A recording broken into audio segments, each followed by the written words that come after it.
Alright, so I'm gonna be making a quick video on the keeping bees in Philadelphia. It's my first video, so it's gonna be shaky, patchy, unedited. Today is a nice warm day, February 11th, 2018. You can see bees flying. Entrance is directly into the shed. Let's go in.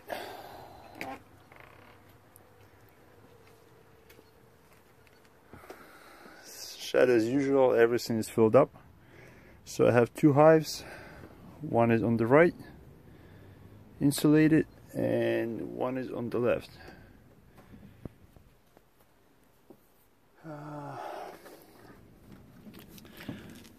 I can check the temperature with a sensor, what's going on inside.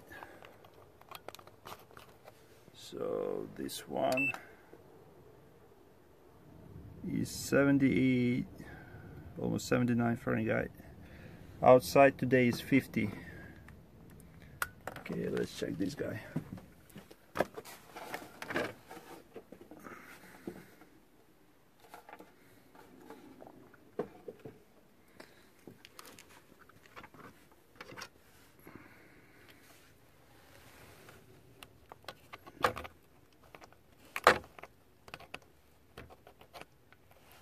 It's tight.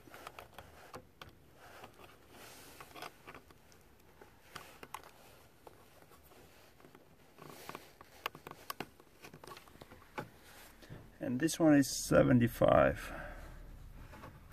Okay. So this is my first winter. I got my bees in April 1st, 2017 as a package. Our spring was really cold last year, so I ended up of course feeding them syrup, and I put some heating underneath of the hive.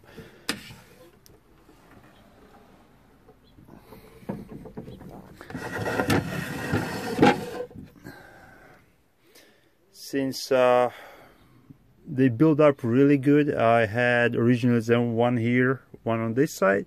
The same setup. I have drill holes through the entrances to the shed. One hive ended up building up really good. I had two brood boxes and 3 supers on top of it. I got probably 25 pounds of honey from it, and it still had stores for the winter. The other one, I had bad chock brood in there, so it ended up with 1 brood box and 1 super on top. Then I made split sometime in the end of July. I splitted them to 2 hives and 3 nukes. But the problem was I had a lot of varroa. So I treated for varroa, and I ended up with 2 hives. 1 nuke I gave to my friend, so that one hopefully is still alive. And the other 2 I combined them. I treated for varroa, and they went into winter with about 4 to 5 frames of bees, and a lot of stores, of course. Okay, let's open up.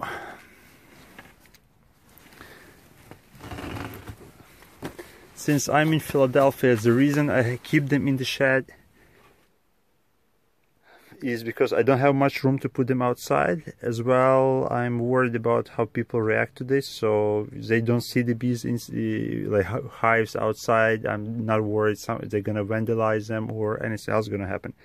As far as heat management in summertime, the floor in the shed is pretty much as used to be a deck, so I have good ventilation from the bottom, nice cold air coming out, and I also put electrical fan that takes all the hot air from the top out. So right now on the bottom I have heating element. Is pretty simple. It's just 45 watt light bulb.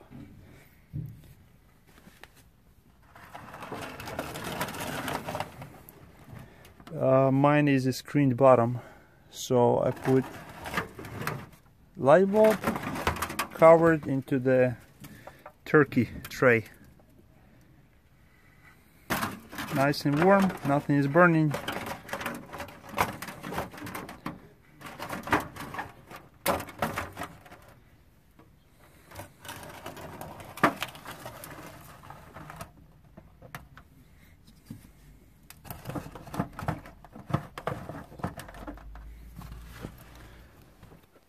On the side of the brood box I have the way my hives came in. Let me take this stuff off. Oh, this video is going to be terrible. Get a flashlight.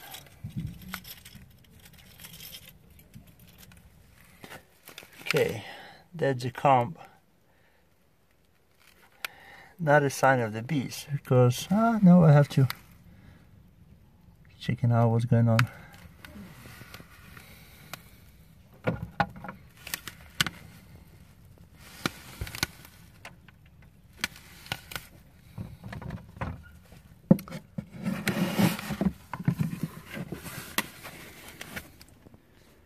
So on top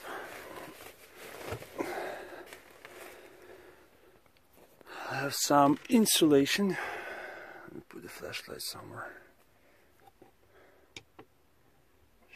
Should be this way good. Some towels, drill holes in the upper cover, put some mesh. There we go, something fell. And that's what we have inside.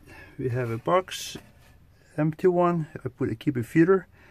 That's right, I have a feeder in the middle of the winter. I'm feeding bees. I do not have any moisture problem because of the heat generated with light bulb, and nice ventilation on top.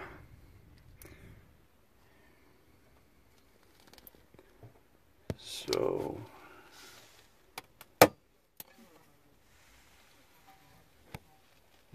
the reason I feed them right now because I'm trying to build them up.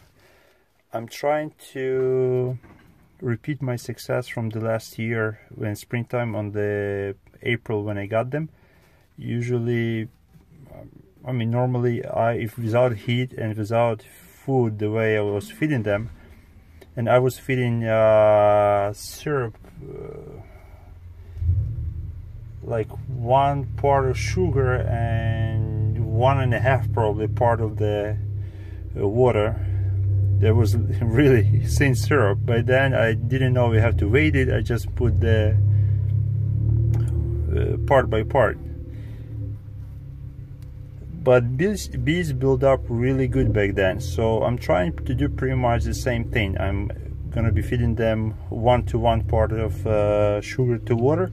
I will add some essential oils, 1 drop of lemongrass, tea tree. And I was doing some research online. I will be adding 1 drop of propolis that was diluted with basic alcohol. I also put, like a week and a half ago, some patty. So that's 1 hive.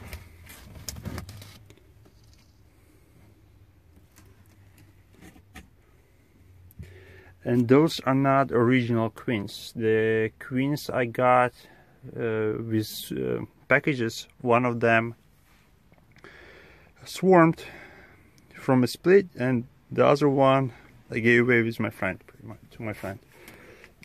Okay, let's look on the second one.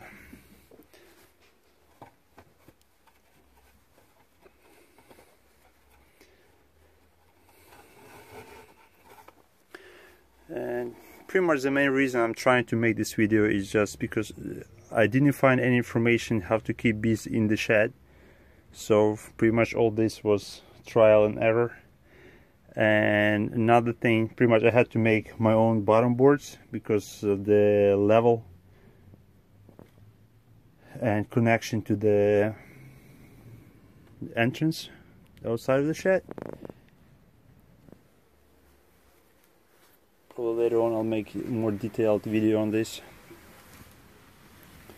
Okay, so that's the second hive.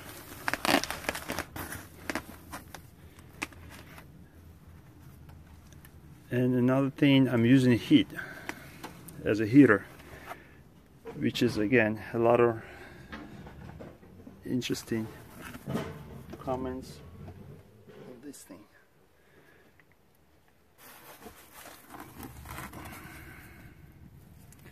So these guys are a bit more active.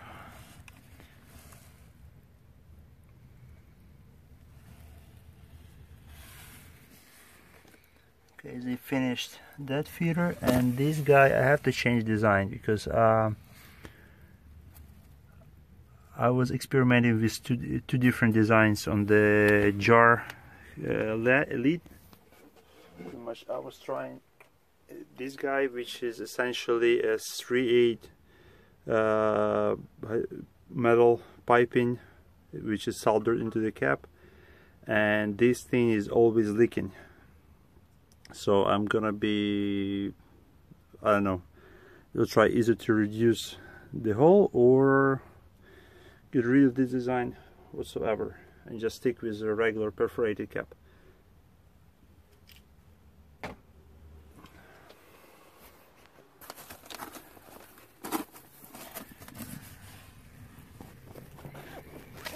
Again, nice and dry inside. That was my custom built upper cover. These 2 pieces of laminate. And the other one with mesh, which is essentially from Home Depot, screened for the storm door and regular cover.